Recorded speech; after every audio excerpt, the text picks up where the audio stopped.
Okay, let's just dive right in. Welcome to today's Explainer, where we are unpacking a really profound framework for understanding some of the absolute hardest parts of the human experience.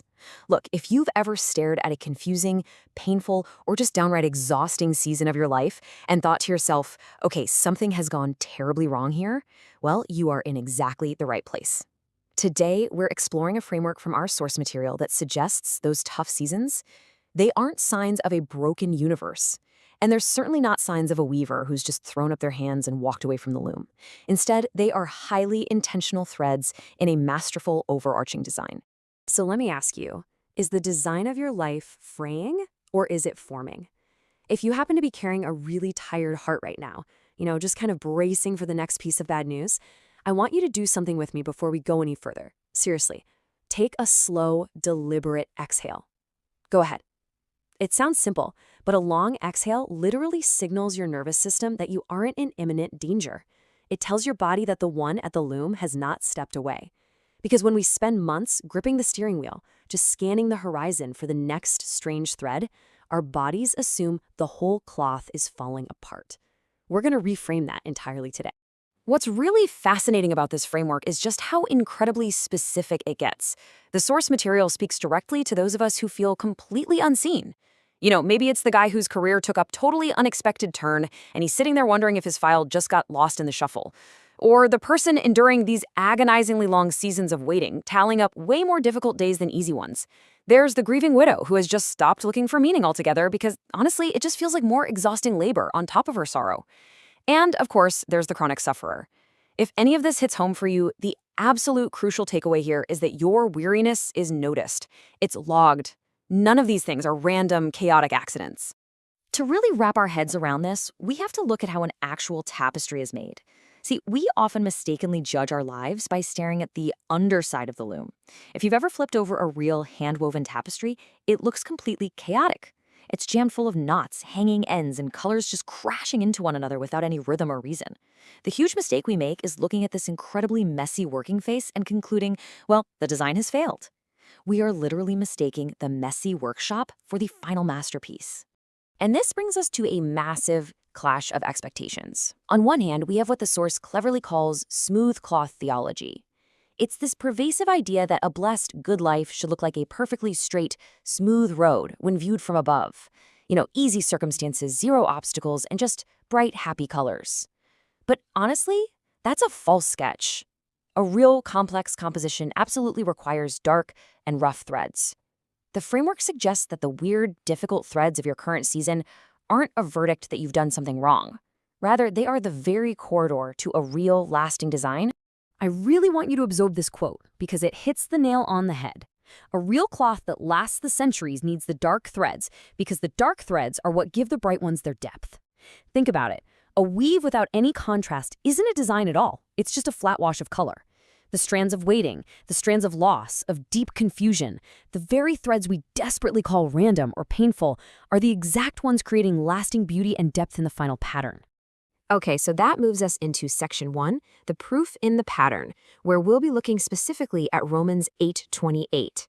Let's see how this historical anchor provided a real lifeline to early believers who desperately needed to know if anyone was holding their brutal circumstances together.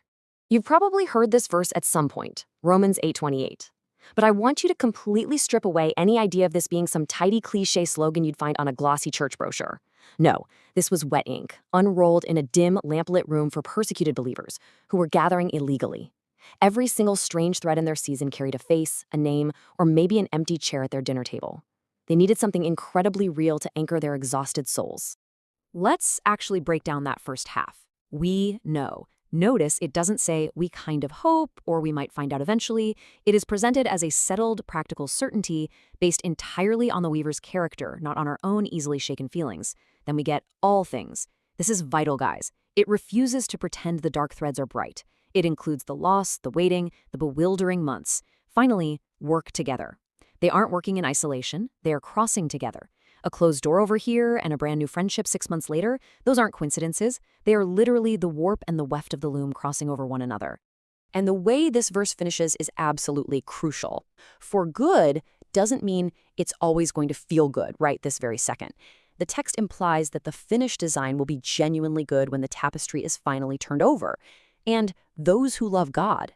That's not a demand for absolute perfection. It implies that even a thin, tired, or frankly shaky posture of trust entirely counts. Finally, called to his purpose means your belonging in this massive weaving isn't based on your performance. The source argues you were placed there intentionally, by name. This brings our source material to a place of just profound comfort. It suggests that the exact same hand that intricately knit you together in the hidden place long before you took your first breath is the exact same hand that is currently managing your most bewildering outside circumstances. The weaver of your inside is the weaver of your outside. It's one hand doing one kind of masterful, continuous work. All right, that brings us to section 2, retraining the eye. We're going to look at some highly practical steps for actually trusting the weaver. Now that we understand the framework, how do we live in it? So, it all starts with a massive mindset shift. Whenever you hit a loose thread, a frustrating delay, a piece of bad news, or just an unexplained difficulty, our absolute default question is almost always, why is this happening to me? But let's be real, that question usually just returns pure dread. We need to replace it with a gentle, much more curiosity-driven question. Where might this stitch belong in the larger work? You probably won't see the placement right away, but simply asking that question trains your eye to look for the weaver's hand instead of just obsessing over the chaos. Here is a literal physical practice you can use the next time you feel that familiar dread creeping in. Step 1, pause and ask that new question we just talked about. Step 2, lift your eyes slowly to wherever the light is coming from in the room.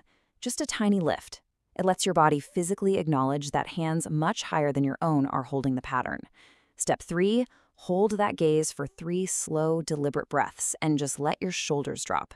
And step 4, when you finally notice a small mercy or something just clicks and makes sense, murmur, the design is showing. It's a way to gather the slivers of the pattern and really honor the process. And this illustrates such a huge difference in how we navigate life. A lot of us are literally postponing our peace until an explanation arrives. We're waiting until we can perfectly read every single thread before we relax. But peace isn't the reward for perfect understanding. True peace is so much more like a child climbing up into a parent's lap. That kid doesn't need to read the unbelievably complicated tapestry the parent is weaving. They climb up simply because they know and trust the person holding the work. You are totally allowed to rest while the cloth is still being made. Now, I'll be completely honest with you, retraining an eye that is so used to seeing failure, it takes time.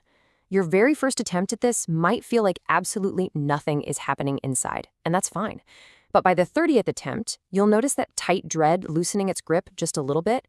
By the 50th, you'll find yourself going whole hours without desperately auditing the back of the tapestry for proof that you've been abandoned. And somewhere past that 100th attempt, you look back and realize the loom was forming something beautiful the entire stretch, even when all you could see was a tangled mess.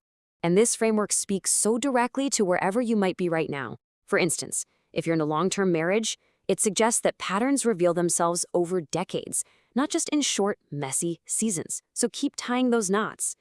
To the parent of a wandering child, your prayers are tangible threads securely fastened to the loom.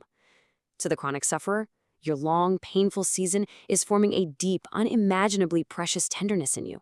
And hey, to those currently in the season of plenty, a quick warning, don't let the ease trick you. The exact same hand holds the bright strands and will be right there for the dark ones. Now, this is probably the most critical nuance in this whole explainer. When we look back at past betrayals or deep, awful wounds, we are absolutely not saying that the pain itself was good. Pain is just pain. But pain doesn't become good simply by being woven. Rather, it becomes meaningful by being placed inside a pattern that was always good.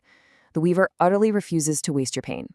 They utilize even the darkest betrayals for ultimate depth, kindness, and a recognition of presence way down the line. I really want to hand you this quote like a true sentence passed to a good friend on their way out the door. Take a breath and listen to this. The threads you cannot see are the ones holding the pattern. Seriously, sew this line into the lining of your ordinary days. Speak it out loud at a stoplight. Remember it when the house is entirely empty and quiet. The design is doing its connecting underneath, secretly and securely anchoring every single piece of your life. So, that brings us to our final thought for this explainer. If this ancient framework is right, if every rough, jagged thread is actively being used for a much greater good, how does that change the way you view your absolute deepest struggle today? Will you choose to rest in the hands of the weaver even before the tapestry is turned over? It is a huge paradigm shift and one that invites endless exploration. Thank you so much for diving into this with me today. Keep asking those good questions, keep looking for the light, and remember, the design might just be showing.